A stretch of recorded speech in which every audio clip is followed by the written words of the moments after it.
In the gentle green hills of the Lake District in England, where stone cottages nestled among rolling fields and wildflower meadows danced in the breeze, lived a bright-eyed boy named Peter. He was 8 years old, with messy chestnut hair that always stuck up at the back and freckles across his nose like scattered seeds. Peter lived with his mother and 3 sisters in a cozy whitewashed cottage called Briar Patch Cottage, surrounded by a beautiful garden bursting with carrots, cabbages, radishes, and lettuces. But Peter was curious. Too curious. One misty spring morning, as soft rain kissed the slate roofs and the smell of wet earth filled the air, Peter stood at the kitchen window watching fat raindrops race down the glass. His mother, Mrs. Rabbit, everyone called her that affectionately because of how she fussed over her little ones, was busy baking warm bread. "Peter, my love," she said gently, her kind face lined with worry, "you must promise me today. Stay away from Mr. McGregor's garden. It is dangerous. Your father was lost there, chasing adventure. Obey me, and you will stay safe." Peter nodded quickly, but his eyes sparkled with the promise of forbidden wonders. The garden beyond the tall wooden fence was legendary. The biggest, juiciest vegetables grew there, and stories said the strawberries were as sweet as summer itself. As soon as his mother turned to check the oven, Peter slipped on his little blue jacket with brass buttons, grabbed a small wicker basket, and darted out the back door into the damp morning. The path through the woods felt magical. Bluebells carpeted the ground like a purple mist. Birds sang cheerful warnings that Peter ignored. His heart beat fast with excitement. "Just one quick look," he told himself. "Nothing bad will happen if I'm careful." He reached the tall fence surrounding Mr. McGregor's garden. The wood was old and weathered, with gaps just big enough for a small boy. Peter squeezed through, scraping his knee, but he didn't care. The garden opened before him like a treasure chest. Rows of perfect vegetables stood in neat lines. Giant cabbages, plump peas in their pods, and, oh, the most beautiful carrots with feathery green tops. Peter's mouth watered. He pulled up the biggest carrot he could find and bit into it with a loud crunch. Sweet juice ran down his chin. For a while, he forgot everything. He filled his basket with radishes and parsley, humming happily. The sun began to break through the clouds, painting everything golden. Then he heard it, the heavy footsteps of Mr. McGregor. The old farmer was tall and stern, with a red face and a big straw hat. He carried a rake like a weapon. "Who's there?" he bellowed. Peter froze, carrot halfway to his mouth. Their eyes met across the lettuce patch. Mr. McGregor roared and charged. "You thieving rascal!" Peter dropped the basket and ran. His little legs pumped as fast as they could.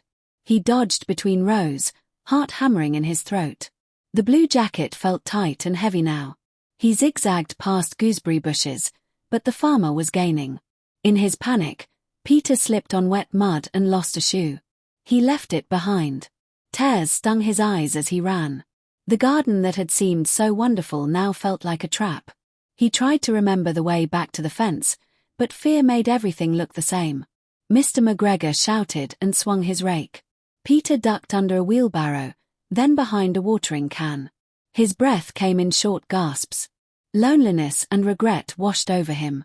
Why hadn't he listened to his mother? Just when he thought he might be caught, a soft voice called from a nearby blackberry thicket. "Over here, quickly." A fluffy brown rabbit with wise dark eyes and a gentle expression poked her head out. Her name was Flopsy, and she lived on the edge of the woods. She had watched many curious little ones make the same mistake. Peter dove into the thicket. Flopsy led him through narrow tunnels of leaves while Mr. McGregor searched angrily nearby. "I'll catch that boy yet," he grumbled. Deep in the brambles, they stopped to catch their breath. Peter was shaking. His face was dirty, one shoe missing, jacket torn. "I only wanted some carrots," he whispered, voice breaking. "Mum told me not to come.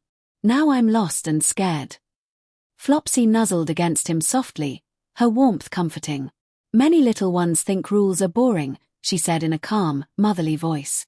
"But obeying the ones who love you keeps you safe. Danger looks sweet from far away." She wasn't angry, just kind, like a wise older sister. As they hid, Flopsy shared stories of the garden. She told Peter about his own father, who had been brave but reckless, and how one day he went in and never returned. Peter's eyes filled with tears. He missed his dad more than ever in that moment. The fear felt heavy in his small chest. Flopsy wasn't alone. Soon 2 other rabbits appeared. Mopsy, who was careful and thoughtful, and Cottontail, a playful little one who still remembered what it felt like to be scared. They became fast friends. Together they waited for Mr. McGregor to move to the other side of the garden. The waiting felt endless. Peter's stomach growled, but he no longer wanted the stolen vegetables. He wanted his mother's warm kitchen and her safe arms. When the farmer finally went inside for his tea, the rabbits helped Peter find the fence again. They squeezed through together. The walk home through the woods was quiet. Rain started falling again, soft and steady. Peter limped with one shoe, cold and miserable. His new friend stayed close, hopping beside him. "Will Mum be very angry?"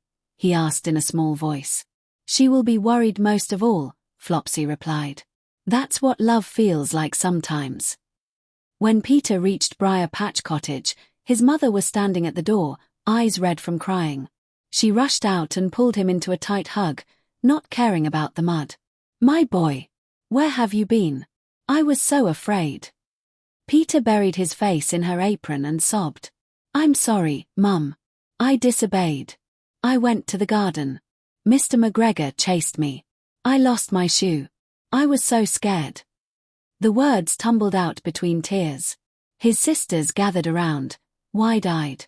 Mrs. Rabbit held him close, stroking his messy hair. "Obeying isn't about taking fun away, Peter. It's about staying safe so you can have many more happy days. Your curiosity is a gift, but it needs wisdom to guide it." That evening, after a warm bath and hot soup, Peter sat by the fireplace with his family and new rabbit friends, who were invited inside for milk and lettuce. The fire crackled cheerfully, casting golden light on the stone walls. Outside, rain pattered on the windows like a lullaby. Peter told them everything: the sweet carrots, the terrible chase, the kindness of Flopsy, Mopsy, and Cottontail. His mother listened without scolding. Then she shared her own story from when she was young, how she once ignored her parents and nearly fell into the swift river. "We all make mistakes," she said softly. "The important thing is learning from them." Over the next weeks, Peter changed. He still felt curious, but now he asked first. He helped in the family garden instead of sneaking away. When his sisters wanted to explore the woods, he reminded them gently about safety. His friendships with the rabbits grew strong. They played in the safe meadows, built little forts from sticks, and watched butterflies together. Flopsy became like a wise aunt, teaching him the ways of the countryside: which berries were safe, how to read animal tracks, and most importantly, when to listen to those who loved him. One golden summer afternoon, a bigger test came. Peter and his friends discovered a new patch of wild blackberries near the edge of Mr. McGregor's land. The berries looked plump and shiny. Cottontail wanted to go closer. Peter felt the old tug of curiosity, but this time he remembered the fear in the garden. "No," he said firmly. "It's too close. Mum and Flopsy said it's not safe. Let's find berries in the meadow instead." The others trusted him. They found even sweeter berries safely, laughing and staining their mouths purple. That evening, Peter felt proud in a quiet, warm way. He had kept everyone safe. As autumn painted the Lake District in fiery reds and golds, Peter stood on the hill behind Briar Patch Cottage with his mother, sisters, and rabbit friends. The wind carried the scent of wood smoke from nearby cottages. Mr. McGregor's garden looked small and far away now. Peter no longer saw it as a forbidden treasure, but simply as a place with rules for good reasons. "I understand now, Mum," he said, holding her hand. "Obeying the people who love me isn't boring. It keeps our adventures happy instead of scary." His mother smiled, tears of pride in her eyes. Flopsy hopped close and rested her head against Peter's leg. The sun dipped behind the hills, painting the sky in soft pinks and oranges. Peter felt safe, loved, and wiser, not because he was perfect, but because he had learned. From that day forward, the children of the Lake District would hear the tale of curious Peter. Whenever they felt tempted to ignore a warning or chase danger for fun, they remembered the boy who lost his shoe but found something better: the strength to listen, the warmth of family, and the joy of staying safe so tomorrow's adventures could come. Peter never stopped being curious. He simply learned that real bravery often sounds like a mother's gentle voice saying, "Come home safe." And that made all the difference in his happy, wonderful life.